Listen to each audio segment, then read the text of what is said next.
வணக்க மக்களே, நாம் இந்த ஆரோக்கியமான பதிவில் முருங்கைக்காய் நம்மளுடைய உணவுகளில் சேர்த்துக்கொள்ளும் போது என்னென்ன மருத்துவன்மைகள் நமக்கு கிடைக்குது அப்படின்றத பற்றி பார்க்க போகிறோம். முருங்கை மரம், முருங்கை பட்டை, முருங்கை பூ, முருங்கைக்காய் இது எல்லாத்துலேயுமே முருங்கை கீரை இது அனைத்துலையுமே மருத்துவ குணங்கள் நிறைந்திருக்குதான். ஆனால் நாம் இந்த பதிவில் முருங்கைக்காயில் நிறைந்திருக்கக்கூடிய நன்மைகளை பற்றி பார்க்க போகிறோம். ஸோ இதில் நிறைந்திருக்கக்கூடிய நிறைய ஊட்டச்சத்துக்கள் காரணமாக நமக்கு நிறைய மருத்துவன்மைகள் கிடைக்குது.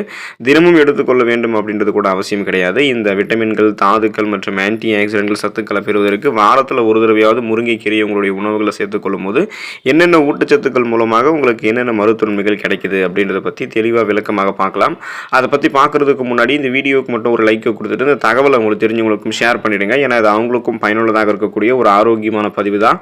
இது போன்ற அப்டேட்ஸ்கள் நீங்கள் தொடர்ந்து பார்க்குறதுக்கு நம்மளுடைய ஹெல்த் நியூஸ் தமிழ் சேனலை மறக்காமல் சப்ஸ்கிரைப் பண்ணி வச்சுக்கோங்க. பக்கத்தில் இருக்கக்கூடிய பெல் பட்டனையும் கிளிக் பண்ணி ஆல் அப்படின்ற ஆப்ஷனையும் செட் பண்ணி வச்சுக்கிட்டீங்க அப்படின்னா நான் போடக்கூடிய எல்லா அப்டேட்ஸும் உங்களுக்கு நோட்டிஃபிகேஷன் அடிக்கடி சேரும். சரிவாக மக்களே, இப்போ வீடியோக்குள்ள போயிடலாம்.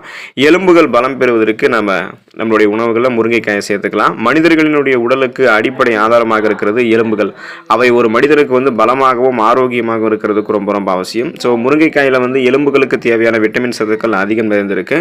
அதை தொடர்ந்து நம்மளுடைய உணவுகளை சேர்த்துட்டு நம்ம சாப்பிட்டுட்டு இருக்கோம் அப்படின்னா எலும்புகள் உறுதியாக ஆரம்பிக்கும். எலும்புகள் சம்பந்தமான நோய்கள் எதுவுமே நமக்கு ஏற்படாது.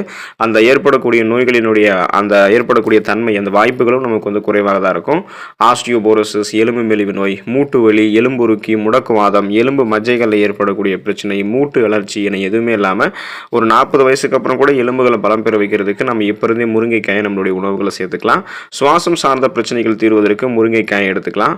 ஆஸ்துமா, பிளாங்கட்டிஸ் போன்ற நுரையீரல் சம்பந்தமான நோய் சிலருக்கு ஏற்படுகிறது. மேலும் ஜுரம் ஏற்படுவதால் சிலருக்கு வறட்டு இருமல் கூட ஏற்படுகிறது. சுவாசம் சார்ந்த தொற்றுக்கள் ஏற்படுகிறது. ஸோ இப்படிப்பட்ட பிரச்சனை உள்ளவர்கள் இரும்பு சத்து நிறைந்திருக்கக்கூடிய முருங்கைக்காயை தங்களுடைய உணவுகளில் சமையல் செஞ்சு சாப்பிடும் போது நுரையீரலுக்கு அதிகமாக பார்த்தோம் அப்படின்னா பிராணவாயு கிடைத்து சுலபமாக அவங்க சுவாசிக்க முடியும். நுரையீரலில் தொற்றுகள் ஏற்படாமல் இந்த பிரச்சனையை தடுக்கும். ஸோ குறிப்பாக முருங்கைக்காயை நீங்கள் எடுத்துக்கிட்டீங்கன்னா அந்த நுரையீரல் காற்று பாதையில் எந்த விதமான தொற்றுக்களுமே உங்களுக்கு இருக்காது. இன்ஃபெக்ஷன்ஸ் எதுவும் ஏற்படாது. சுவாசம் சார்ந்த பிரச்சனையிலேருந்து நீங்கள் விடுபட்டுருவீங்க. ஆஸ்துமா, மூச்சு திணறல் போன்ற பிரச்சனை, சளி, இருமல் அந்த மாதிரி பிரச்சனையெல்லாம் உங்களுக்கு எதுவுமே இருக்காது. நீரிழிவு நோய் குணப்படுத்தப்பட்டு மீண்டும் வராமல் தடுக்கப்படுவதற்கு முருங்கைக்காயை எடுத்துக்கலாம். நீரிழிவு நோயில் டைப் 2 வகை, அதாவது டைப் 2 சுகர் ப்ராப்ளம் இருக்காங்க இல்லையா, ஸோ அவங்களுக்கு பார்த்தோம் அப்படின்னா அந்த ப்ராப்ளம் சற்று கடுமையான பாதிப்புகளை உண்டாக்கக்கூடியதாக இருக்குது. அப்படி இருக்கும்போது அவங்க முருங்கைக்காயை எடுத்துக்கலாம். முருங்கைக்காயில் இருக்கக்கூடிய வேதிப்பொருட்கள் இந்த மாதிரி டைப் 2 சுகர் பேஷண்ட்ஸ்க்கு பார்த்தோம் அப்படின்னா அந்த ப்ராப்ளத்தை எதிராக சிறப்பாக பார்த்தோம்னா எதிர்த்து செயல்பட ஆரம்பிக்கும்.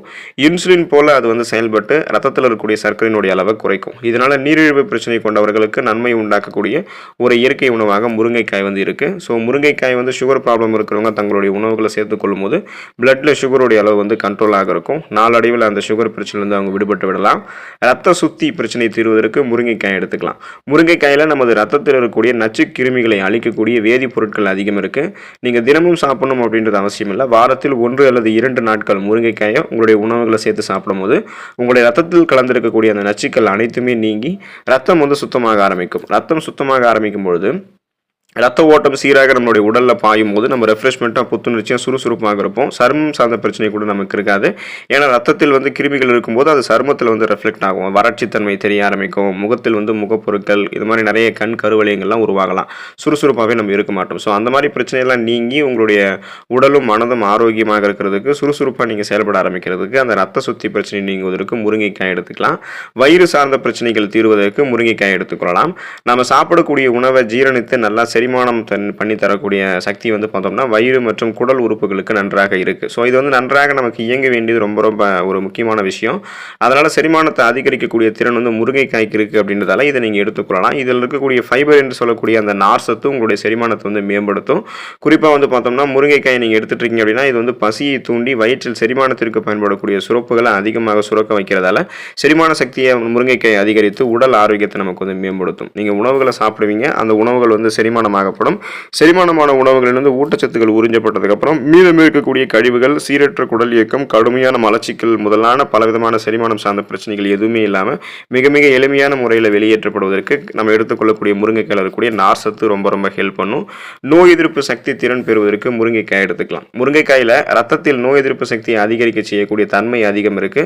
சுற்றுப்புற சூழ்நிலைகள் மற்றும் தட்பவெட்ப மாறுபாடுகளால் உற்பத்தியாகி மனிதர்களை தொற்றக்கூடிய அந்த தொற்று நோய் கிருமிகளை கொல்லக்கூடிய சக்தியும் முருங்கை முருங்கைக்காய்க்கு இருக்குது. அதனால் வாரத்தில் 1 அல்லது 2 முறை முருங்கைக்காய் உங்களுடைய உணவுகளை சேர்த்து சாப்பிடும்போது உடலில் நோய் தொற்று பாதிப்பு உங்களுக்கு வந்து கண்ட்ரோலாக இருக்கும். அதாவது உங்களுக்கு வந்து சாதாரணமாக உங்களுக்கு இருக்கக்கூடிய கிருமிகளால் ஏற்படக்கூடிய நோய்களையுமே நீங்கள் குணப்படுத்திக்கலாம். சீசனாக புதுசாக அட்டாக் ஆகக்கூடிய பருவகால தொற்று வியாதிகள், பாக்டீரியா வைரஸ் போன்ற தொற்று வியாதிகளும் எதுவுமே வராது. எந்த நோயுமே அட்டாக் ஆகாமல் நீங்கள் நலமோடு இருக்கலாம். எனவே தொடர்ந்து உங்களுடைய உணவுகளில் நீங்கள் முருங்கைக்காயை சேர்த்துக்கொள்ளுங்கள். அதில் இருக்கக்கூடிய ஆரோக்கியமான மருத்துவ நன்மைகளை பெற்று நலமோடு வாழுங்க. அடுத்த ஆரோக்கியமான பதிவில் மறக்காமல் சந்திப்போம். நன்றி மக்களே.